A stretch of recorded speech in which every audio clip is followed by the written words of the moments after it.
कि जीवन में सारे कष्ट केवल ज्ञान से नहीं मिटाए जा सकते। संपूर्ण ज्ञान हो जाए उसके पश्चात भी अधूरापन बना रहता है। क्यों बना रहता है?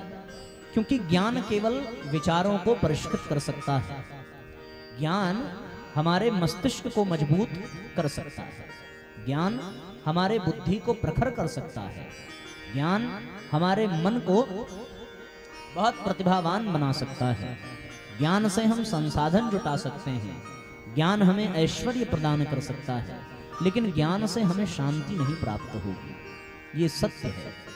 जिसके जीवन में जितना अधिक ज्ञान होगा वो उतना ही अधिक परेशान होगा। आप ऐसे समझो, एक उदाहरण बड़ा आनंददायक है। एक बार एक व्यक्ति पैर फैला करके सो रहा था। अब अमूमन लोग पैर फैला करके ही सोते हैं। तो एक ज्ञानी व्यक्ति उसके पास आया। उसने कहा कि तुम्हें शर्म नहीं आती? तुमने पूर्व दिशा में पैर करके तुम सो रहे हो। पता है पूर्व दिशा में कौन सा धाम है? अब वो बेचारा चिंतित हो गया। फिर पश्चिम में पैर करे तो पश्चिम में भी बता दिया, यहाँ द्वारिकापुरी है, इधर उत्तर में करे तो उधर बद्रिकाश्रम है, दक्षिण में करे तो रामेश्वरम है। अब वो करे तो करे कहाँ? उसको ये चिंता हो गई। और ये चिंता हुई क्यों? ज्ञान की वजह से हुई। और वो सोचे कि हम जमीन में गड्ढा करके नीचे ही खड़े खड़े सो लें। और नीचे करे तो बोले नीचे पाताल लोक है, उसमें शेष भगवान रहते हैं। अब बेचारा आसमान में कर नहीं सकता, सूर्य नारायण ऊपर ही है। तो अब उसके लिए आत्महत्या के सिवा और कोई मार्ग शेष बच जाता है क्या? कोई नहीं। क्यों भैया? केवल और केवल ज्ञान ही उसके जीवन में कारण बन गया उसके परेशानी का। अगर वो न जान पावे कि चारों धाम क्या है, कहाँ है, कैसे है, तो कम से कम चैन की नींद तो सो पाएगा। भले दर्शन लाभ मिले, तीर्थ सेवन का लाभ मिले या न मिले, अब ज्ञान ही उसके लिए समस्या का कारण बन गया। आप देखो आजकल घरों में लोग YouTube पर देख देख करके और सोशल मीडिया पे देख देख करके सब ज्ञानी बन गए हैं। कौन सी मूर्ति किस दिशा में होनी चाहिए, चूल्हा किस दिशा में होना चाहिए, दरवाजा किधर खोलना चाहिए, गणेश जी की फोटो कितनी दूरी पर टंगी होनी चाहिए, कलश कहाँ रखना चाहिए, एकदम जद्दोजहद चलती रहती है। कितने बजे दीपक जलना चाहिए, कितने बजे भोग लगना चाहिए। और इस सब के चक्कर में बेचारे सब परेशान हैं। सबके जीवन में समस्या समस्या है।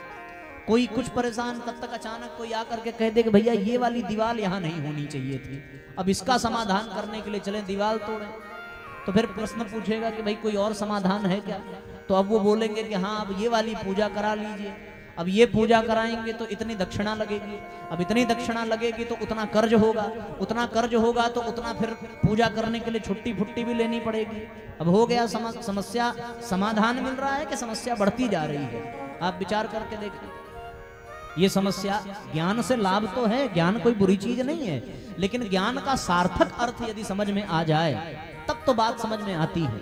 लेकिन अगर ज्ञान मिले और ज्ञान का हम अर्थ का अनर्थ कर दें तो फिर सत्यानाश ही हो जाता है। एक और घटना याद आती है कि एक बार एक बड़े संपन्न व्यक्ति थे और बहुत पैसे वाले थे, बड़ी प्रतिष्ठा थी, बड़ी मर्यादा थी, लेकिन उनकी एक आदत थी चावल का माड़ खाने की। चावल का माड़ आप जानते होंगे ना? चावल जिस जल में पकाया जाता है तो उसके जल को, उसमें चावल का तत्व आ जाता है। तो दुनिया जैसे चाय पीती है वैसे उनको तीनों टाइम उसको पीने की आदत है। अब अच्छा, वो दूसरों से छुपा करके पीते थे कि लोग कहें भैया गजब आदमी है।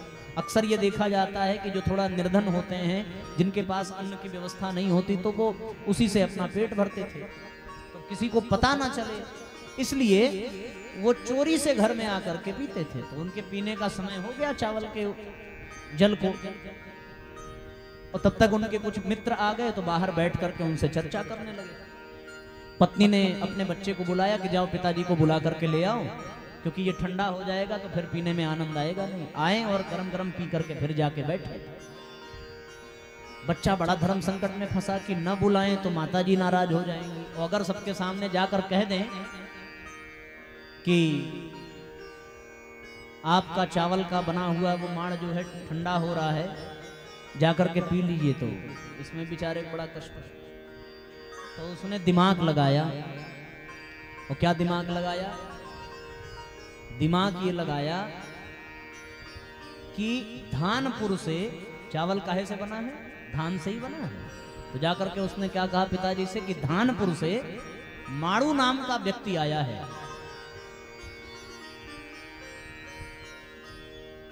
वो आपसे मिलना चाहता है, यदि आप समय से नहीं पहुंचे तो वो शीतलपुर चला जाएगा। अब दोस्त वहीं सब बैठे हैं और सारे दोस्तों में कोई ये बात समझ पाएगा, लेकिन पिताजी उनके तुरंत समझ गए कि भाई धानपुर से यानी धान से चावल निकला, और माड़ू नाम का व्यक्ति यानी वो माड़ ही है, और अगर हम नहीं गए तो शीतलपुर यानी वो शीतल हो जाएगा, ठंडा हो जाएगा। पिताजी तो समझ गए, बच्चे ने दिमाग लगाया, बात बन गई। अब इस ज्ञान को जो समझ पावे उसके लिए तो बड़ा लाभदायक है, अब जो न समझ पावे उसके लिए तो ये ज्ञान समस्या का ही कारण है। अब सारे दोस्त टेंशन में हो गए कि भाई धानपुर तो हमने कहीं सुना ही नहीं है, कहाँ है, उसकी खोज में लग जाए। और माड़ू नाम का व्यक्ति ये कहाँ से पैदा हो गया, हमारी 50 साल की उम्र हो गई, आज तक तो ये दिखा नहीं। और शीतलपुर कौन सी नगरी है जहां ये चला जाएगा, अगर नहीं मिले तो जाओ भैया मिल के आओ। जो समझ गया उसके लिए तो ज्ञान अमृत है, पर जो न समझ पावे उसके लिए ज्ञान ही जहर बन जाता है। तो यहां समस्या यही हुई भगवान वेदव्यास के साथ कि उन्होंने ज्ञान की धारा बहा दी, पर उन्होंने वेद लिखा, वेदों का ज्ञान कोई समझ नहीं पाया। वेदों में लिखा था तो उसके अर्थ का अनर्थ हो गया। फिर उन्होंने उसको और सरल करने के लिए शास्त्र लिखे, पुराण लिखे। जितना वो लिखते जाएं उतना लोगों की समस्याएं बढ़ती चली जाएं। जब उन्होंने पुराणों को लिखा तो भागवत लिखा तो सब कृष्ण के पीछे भागने लगे, शिव पुराण लिखा तो कृष्ण को सबने उंगली दिखा दी, सब शिव जी के पीछे भागने लगे। गणेश भगवान, अभी गणेश चतुर्थी आई तो सबके घर में गणेश जी ही आकर के नृत्य करने लगे। न एक इष्ट रह गया जीवन में, न एक लक्ष्य रह गया, न एक पद्धति रह गई, न एक विधान रह गया। जितना ज्ञान उतनी समस्या। सोमवार आ जाए तो अब सोमवार का ज्ञान है तो चलो सोमवार का व्रत रह लें, मंगलवार को न रहे तो हनुमान जी फांसी पे चढ़ा देंगे, बुधवार को यदि हमने व्रत न रखा तो राहु केतु गला दबा देंगे, गुरुवार को कैसे छोड़ दें, बिना गुरु के कुछ संभव ही नहीं है, ज्ञान ही नहीं मिलेगा। शुक्रवार को एक नया ज्ञान प्रकट हो गया संतोषी माता के रूप में, जिसका वर्णन कहीं शास्त्रों में मिलता नहीं है। एक और ज्ञान आ गया, संतोषी माता की पूजा करो। कैसी माता है भैया, बोले गधे पे बैठती हैं, झाड़ू लेकर के बैठती हैं। अगर हम नहीं पूजा करते हैं संतोषी माता की तो और भी सत्यानाश हो जाएगा। शनिवार को तो कोई भूल ही नहीं सकता, क्योंकि सबको एक ही प्रकोप सता रहा है कि शनि की 7.5 चल रही है। और रविवार को भैया सूर्य देव को प्रसन्न करना आवश्यक है। तो जिसको इतना ज्ञान हो जाए वो 7 दिन बिना खाए मर जाएगा, होगा कि नहीं होगा, है? समस्या है कि नहीं है? इसलिए ज्ञान समस्या का ही कारण बन जाता है। किसी ने कह दिया कि 108 से कम बेलपत्र चढ़ाना नहीं चाहिए, ये ज्ञान तो हो गया। अब उस ज्ञान का परिणाम क्या निकला कि सावन में कहीं बेल के पौधे ही नहीं दिखाई पड़ते। हम लोगों ने एक बेल का पत्ता लगाया था, पौधा लगाया था, पौधा खूब बड़ा हो गया, लेकिन सावन के महीने में एक पत्ती उसमें देखने को न मिली, पूरा पौधा जर्जर हो गया। किसकी वजह से भैया? ज्ञान की वजह से। अरे वो पत्ता न चढ़ता, पेड़ में ही लगा रहता तो कम से कम वो ऑक्सीजन देता, उसके नीचे पशु पक्षी आराम करते, कुछ तो लाभ मिलता। अब जब पत्ता ही नहीं है तो उसमें से बेल आएगा कहां से? ये ज्ञान। एक और ज्ञान कि गंगा जी में स्नान कर लें तो जन्म जन्मांतर के पाप मिट जाते हैं। देखो सब गंगा जी में नहा रहे हैं, सब तो पवित्र होते जा रहे हैं और गंगा जी मैली होती जा रही है। बड़ी बड़ी कंपनियों ने भी गंगा जी में अपने सारे माल भेजने शुरू कर दिए कि हमारा सारा पाप गंगा जी में जाएगा तो हम भी तृप्त हो जाएंगे। अब गंगा भी मैली हो गई। शिव जी के ऊपर बेलपत्र चढ़ा तो बेल का पौधा उजड़ गया, ठीक है ना। इस तरीके से साथियों चारों ओर तबाही ही तबाही मची हुई है। किसकी वजह से? ज्ञान की वजह से, केवल और केवल ज्ञान की वजह से। तो अब समस्या यही है, ज्ञान ने ही लोगों को परेशान कर रखा है। एक तरफ शास्त्र कहता है कि माता पिता और गुरु को सम्मान करो, ये देवता हैं, मातृ देवो भव पितृ देवो भव। दूसरी तरफ इन्हीं शास्त्रों में आया कि पिता तजो प्रहलाद विभीषण बंधु भरत महतारी, कि अगर पिता देवता है तो फिर प्रहलाद को पिता का त्याग क्यों करना पड़ा। अब ये ज्ञान परेशान कर रहा है कि नहीं कर रहा? माता की पूजा करनी चाहिए, पर भरत ने माता का त्याग कर दिया। लो भैया, ज्ञान को ज्ञान से काटने के लिए प्रचुर मात्रा में ज्ञान इस संसार में विद्यमान है। आपकी हर बात को लोग काट सकते हैं, इतनी मात्रा में ज्ञान यहाँ पर पड़ा हुआ है, ये आप जान लीजिए।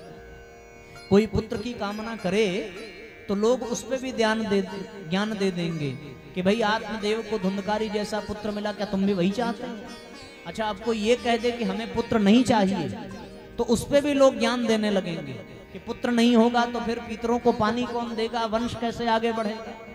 बेचारा कंफ्यूज हो जाए कि पुत्र पैदा करें कि ना करें। आप विचार करके देखो। एक लोग कहते हैं कि भाई शादी करने से घर में बिन घरनी घर भूत का डेरा। एक तो सिद्धांत ये कहता है तो शादी कर ली, और शादी करने के बाद जब घरनी आई और घरनी को संभाल ना पाए तो घरनी ही प्रेत बन गई और पूरे घर को उजाड़ करके रख दिया। तो कौन से हालात में, कौन से सूत्र में, कौन से सिद्धांत पे हम चलें? शादी करें कि ना करें, बच्चा करें कि ना करें, आदमी कंफ्यूज है। फिर भागवत में हम लोग सुनते हैं कि 7 दिन की कथा सुन ली तो परीक्षित को मोक्ष मिल गया। अब कुछ तो इस डर से नहीं आते कि हम ही सुन लें, हम ही को मोक्ष मिल जाए तो हमारा ही परिवार, बाल बच्चा और धन रुपया पैसा यहीं पड़ा रह जाएगा, हम चले जाएंगे। और कुछ इस चक्कर में पड़े हैं कि 7 दिन सुन तो लिया लेकिन मोक्ष मिला नहीं, अब कौन सी बात माने? बड़ी झंझट की बात है। तो ज्ञान ही समस्या का कारण है, दूसरा कोई कारण नहीं। विचार करके देखो जरा। नारद जी माजरा समझ गए। उन्होंने कहा कि भैया ज्ञान से सब मिल जाएगा लेकिन शांति नहीं मिलेगी, संतुष्टि नहीं मिलेगी, आनंद नहीं मिलेगा, समस्या सुलझेगी नहीं ज्ञान से। तब क्या करें? तब एक ही काम करना है कि ज्ञान की धारा को छोड़ें और भक्ति की धारा में प्रवेश करें, क्योंकि भक्ति ज्ञान से बहुत ऊपर है। जिसके जीवन में ज्ञान हो वो परेशान, और जिसके जीवन में भक्ति हो वो आनंद में जीवन जीता है। पूछो कैसे? एक उपमन्यु नाम का बालक हुआ उपमन्यु नाम का। गुरुजी अपने सब शिष्यों को पढ़ाते, लेकिन उपमन्यु को वो न पढ़ाते। उनको गाय चराने की जिम्मेदारी दी गई कि तुम्हें गाय चराना है। अब वो बेचारा रोज गाय चरा लेता। एक दिन गुरुजी ने पूछा कि तुमने कुछ खाया पिया? तो उन्होंने कहा कि गुरुजी वन में कुछ खाने पीने को तो मिलता नहीं, गाय चराते हैं तो फिर थोड़ा दूध दूह लेते हैं, उसी को पी करके पेट भर लेते हैं। गुरुजी नाराज हो गए, बोले तुमने बहुत बड़ा अपराध कर दिया। क्या अपराध कर दिया? अगर तुमने गाय का दूध पी लिया तो बछड़े दूध कहाँ से पाएंगे? तुमने बछड़े का हक छीन लिया है, आज के बाद गाय का दूध मत पीना। बोले ठीक है गुरुजी। तो गुरु माता ने कहा कि आप हमेशा उससे काम ही कराते हैं, सारे शास्त्र और सारे धर्म ग्रंथ इनको पढ़ा रहे हैं, उपमन्यु को कुछ पढ़ाते नहीं, बड़े चक्कर में। तो गुरुजी ने कहा कि जो हम कर रहे हैं उसको ठीक कर रहे हैं, हमें करने दो। कुछ दिन बाद गुरुजी ने कहा कि कैसा चल रहा है, खाने पीने को कुछ मिलता है कि नहीं? उन्होंने कहा गुरुजी खाने पीने को तो कुछ नहीं मिलता, बछड़े का हक हम छीनते नहीं हैं, दूध पीने के बाद बछड़े के मुंह पर जो दूध का झाग लगा रहता है हम उसी को पोंछ करके पी लेते हैं, पेट भर जाता है। गुरुजी फिर नाराज हो गए कि तुम्हें शर्म नहीं आती? बछड़े के मुंह पे लगा रहेगा तभी तो वो बाद में चाट पाएगा, दूध का स्वाद ले पाएगा। दूध पीते समय तो कहाँ स्वाद ले पाता है, वो तो यही सोचता है कितना जल्दी कितना ज्यादा पी लें, बाद में स्वाद तो उसको झाग चाटने से ही मिलता होगा। और तुम बताओ उसके स्वाद में बाधक बन रहे हो। खबरदार, आज के बाद ये किया था। लगभग 1 महीने बीत गए। फिर गुरुजी ने पूछा कि कुछ खाना पीना कैसा चल रहा है? शरीर बेचारे का सूख करके एकदम जर्जर हो गया। तो गुरुजी ने जब पूछा तो उसने कहा कि गुरुदेव दूध पी नहीं सकते, बछड़े के मुंह से झाग ले नहीं सकते, तो वृक्षों में भी दूध थोड़ा थोड़ा रिश्ता रहता है, हम उसी से पेट भरने का प्रयास करते हैं और जितना मिल पाता है पाते हैं, अन्यथा ऐसे ही रह जाते हैं। अब ये कर कौन सकता है? ये वही कर सकता है जिसमें गुरु के प्रति भक्ति हो। और अगर गुरु के प्रति भक्ति के बजाय ज्ञान हो तब तो ज्ञान झूठ बोलना सिखा देता है। ज्ञानी बहुत चतुर होगा, बहुत चालाक होगा, वो तुरंत गुरुजी से कह देगा ना ना हमने तो दूध पिया ही नहीं है, गाय ने दूध कम दिया तो हम क्या करें। अगर वो ज्ञानी होगा तो तुरंत कह देगा कि बछड़े से पूछ लीजिए, हमने इसके मुंह का झाग लिया ही नहीं। लेकिन शरीर तो बता देता है ना कि इसने पिया है कि नहीं पिया, और वो कैसे इतना बड़ा त्याग कर गया, ज्ञान की बदौलत नहीं, क्योंकि उसके पास ज्ञान नहीं है, उसके पास क्या है, भाव है, भक्ति है गुरु के प्रति, गुरु के अनुशासन के प्रति। और उसके बाद एक बार गुरु ने देखा कि ये भूख के मारे बेचारा जर्जर हो गया है और वन में गिर करके अचेत हो गया है, तब गुरु को दया आई, उठाया, सिर पर हाथ फेरा, शरीर स्वस्थ हो गया और समस्त वेद शास्त्रों का ज्ञान उसके जीवन में स्वतः प्रकट हो गया, बिना किसी तपस्या के, बिना किसी साधना के। क्या किया, केवल और केवल भक्ति का ही मार्ग अपनाया और अपने आप सब कुछ प्राप्त हो गया। बड़े बड़े ऋषि महर्षि, बड़े बड़े योगी, ध्यानी, तपस्वी, यति, सब भगवान की तपस्या करते, पर भगवान किसी को नहीं मिले। भगवान किसको मिले, भगवान किसके यहाँ गए, उसके यहाँ गए जिसके जीवन में ज्ञान नहीं था, जिसके जीवन में भक्ति थी। तो ज्ञान कैसे नहीं था? अगर ज्ञान होता तो क्या शबरी कभी बैर को जूठा कर पाती? अगर ज्ञान होता तो क्या वो रोज रास्ता बुहार पाती? अगर ज्ञान होता तो वो प्रतिदिन संतों के लिए मार्ग में फूल न बिछाती? अगर ज्ञान होता तो वो प्रतिदिन राम की प्रतीक्षा न करती? उसके मन में भक्ति थी, भाव था, और उस भक्ति और भाव के नाते शबरी जीवन के अंत समय तक प्रतिदिन रास्ता बुहारती रही और अंत समय तक वो प्रतिदिन नित्य जूठे बैर तोड़ करके ले आती। ये कैसे कर पाया उसने? केवल और केवल साथियों भक्ति के नाते, केवल और केवल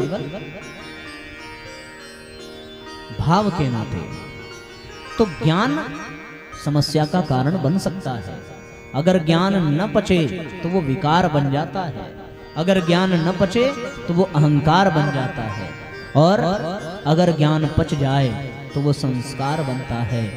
लेकिन इसमें संभावना कम है, क्योंकि ज्ञान को पचाना बड़ा कठिन है।